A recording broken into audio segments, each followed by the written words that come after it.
Hello and welcome to this video. It's the kitchen video because that means I've got my kid today. One is asleep and one is currently doing her makeup, bless her. So yeah, this is where we're at the minute. So this is for people who are not on Twitter, because unless you're on Twitter, you won't see this. So Alan Myers, who's a journalist who's done work for Sky, he spoke to John Textor regarding the rumoured interest of Sheffield Wednesday. Textor said, "I have always been a fan of the most traditional English clubs. My great-grandfather was English and I have a long understanding the importance of Sheffield Wednesday in the history of football. I often cite the clubs as an example of what's wrong with football today. The lack of parity because of the influence of money, and I wish there was a system where Sheffield Wednesday of the world could be champions again.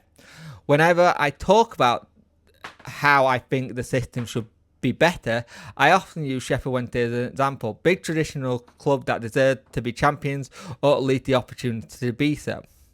Textor confirmed to me that he's interested in possibly acquiring a traditional club in England, and Sheffield Wednesday is a club that interests him.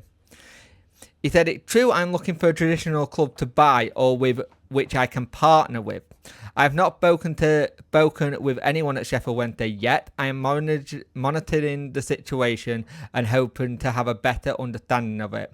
And this was today. He spoke to this person, Alan Myers, today, who's a journalist who's done work for Sky Sports and so on. So on this is a kind of the situation we're at then.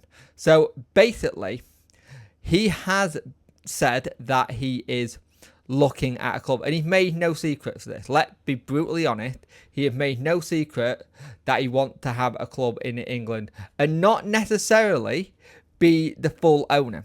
He said in there, partner with. That is a big one there for me. He mentioned about a partner of the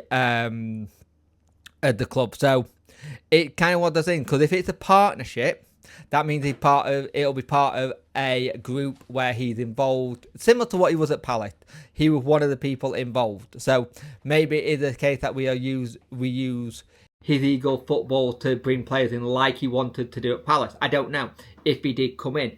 That is where I see what he's saying. Now, he has said that he's interested, and again, he's looking at what's going on. So with that, it's interesting to see what has been said and how it's going. Now, again, I do have my reservations, I'm not going to lie, but if it coming with people as well, makes it a little bit, those reservations are a little bit easier for me, because it means there's more people to be held accountable, not just John, but also other people as well. So I don't mind that. And I've always thought anyone that comes into the club, I always thought it's going to be a consortium. I don't think you get many clubs these days that are just sole owners. It's now normally a consortium, and then you've got a face who's the head of the consortium. I really think that's what we're looking at getting done in that sense. Want to mention this story as well. Sheffield Wednesday claimed more than 800,000 from HMRC under scheme that the taxpayer companies investing in research and development.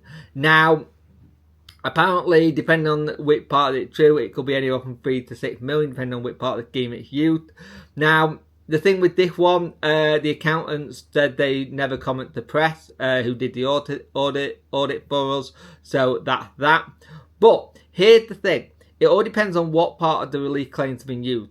Now, I have a funny feeling this R&D relief fund, or whatever it's been known as, I wonder if this has been used for the facial recognition cameras.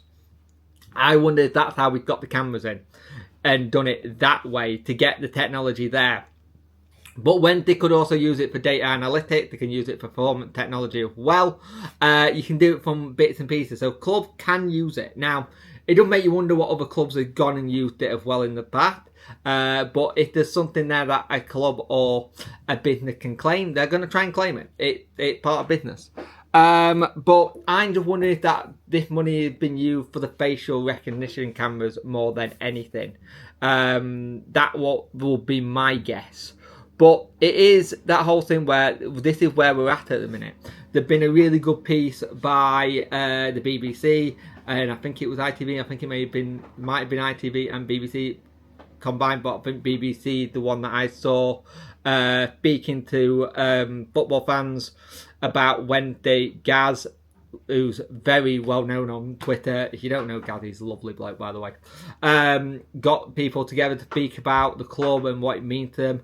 And Bill Bitter, it just broke your heart. It really just broke your heart. And the fact that we're getting people talking about us in the mainstream news now, the people that are doing it. But the thing is, where was this for Morecambe?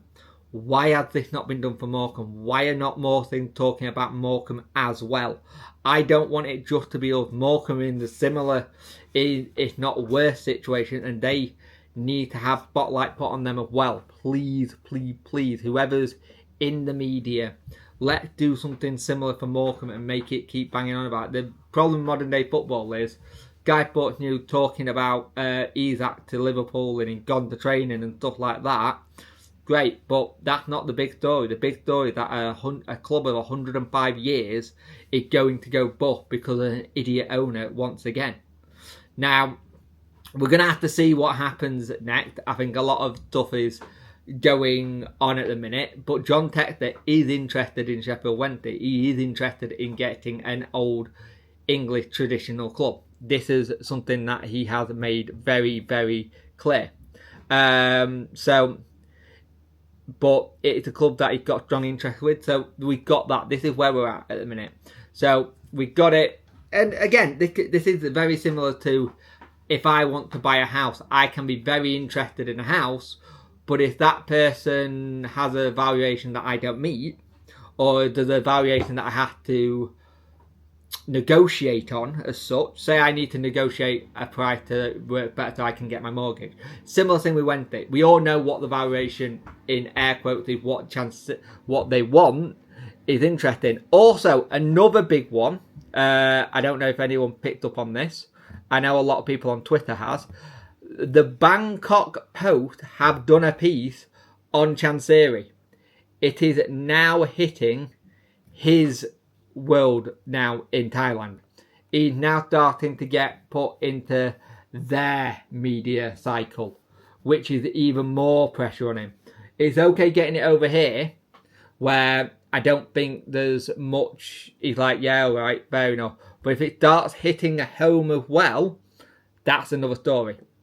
The fact that it's starting to hit at home and the Bangkok Post have done a piece on it and spoke about what's going on in Thailand puts even more pressure on Chansiri now, which is a good thing. This should be seen as a very, very good thing, by the way.